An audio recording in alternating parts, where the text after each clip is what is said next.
할렐루야, 참 좋은 아침입니다. 이 할렐루야라고 하는 말은요, 하나님을 찬양합니다 라고 하는 뜻입니다.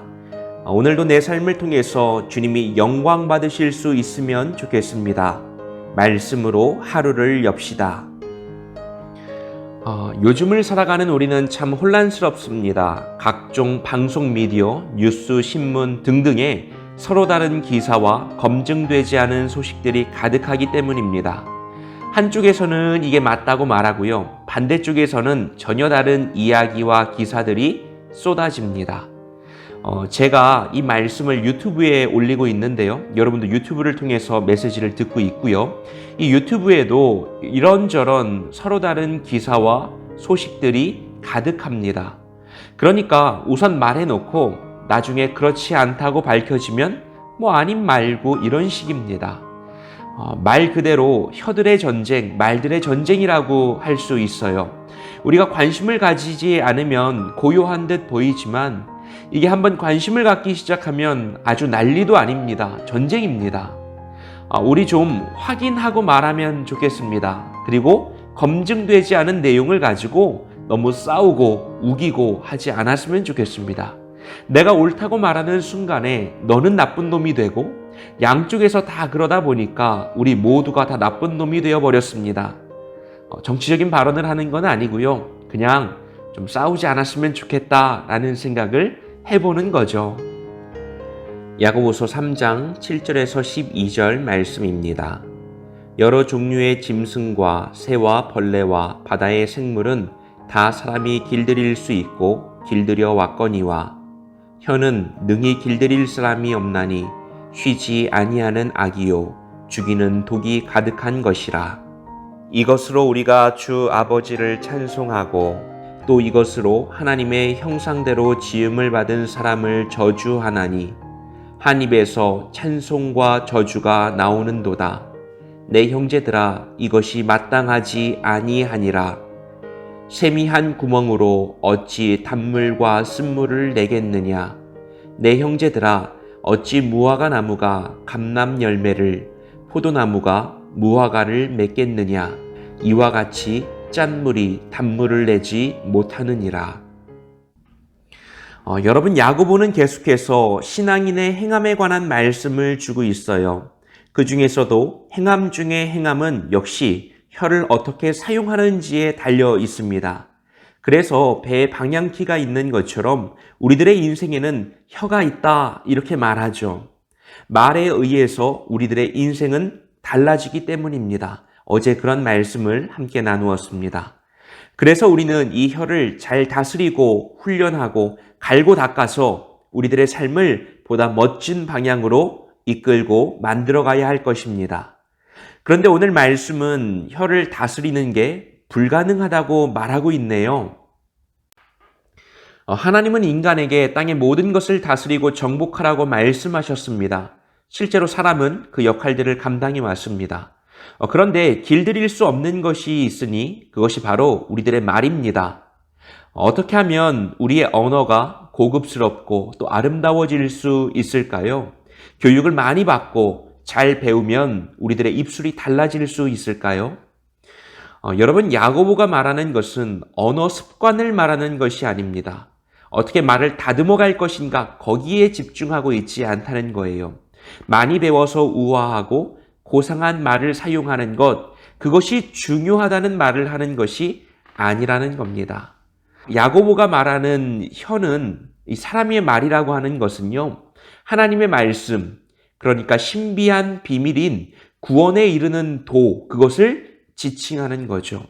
어떻게 우리는 언어를 통하여 하나님을 전달하고 하나님의 뜻을 깨닫고 그 안에 거할 수 있을 것인가? 이것을 깨닫고 알아 전하는 것이 관건입니다. 여러분, 신학을 전공하고 박사가 되면 하나님의 뜻을 잘 알 수 있을까요? 성경을 1000번, 10,000번 읽으면 하나님의 뜻이 내 안에 들어올 수 있을까요?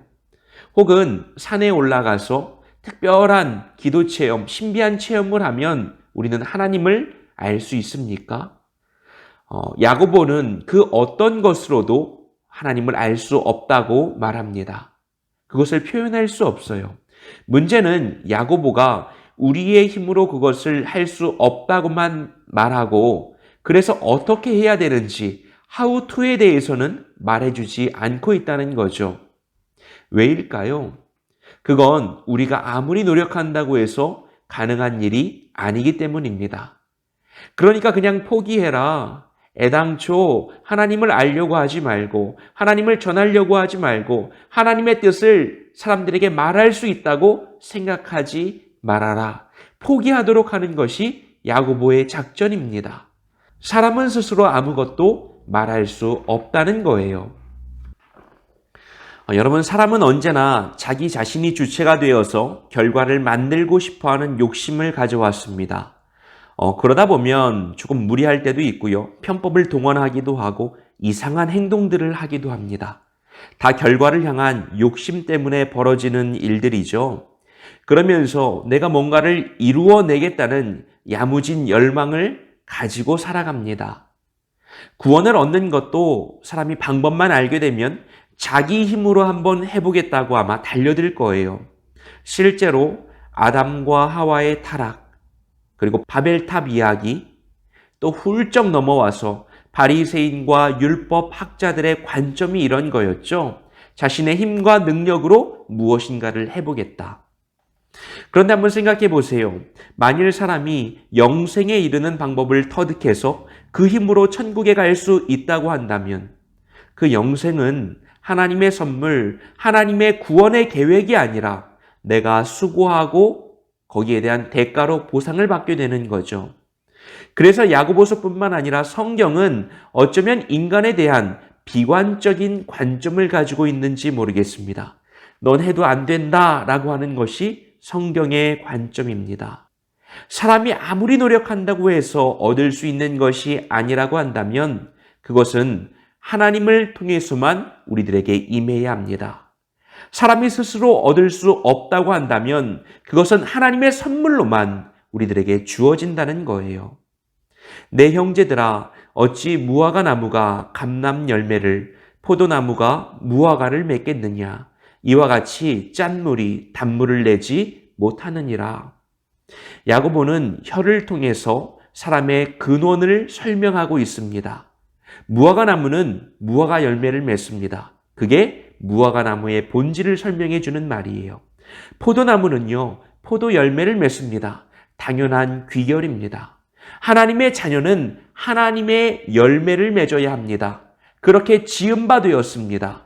그리고 그것을 따라가야 합니다. 누구의 힘으로요? 성령의 능력으로 말입니다. 하나님의 계획과 뜻으로 말입니다. 여러분, 이 세상은 저마다 온갖 주장을 합니다. 거짓이 판치는 세상입니다. 우리도 오늘을 살아갈 때에 말에 상처받고 또 말에 상처를 주고 말에 치이고 화날 땐 거친 말도 쏟아가면서 살아갈지 모릅니다. 그때 우리가 기억해야 합니다. 나는 어떤 존재인가? 나는 어떤 열매를 맺을 수 있을까? 나는 어떻게 지은 바 되었을까?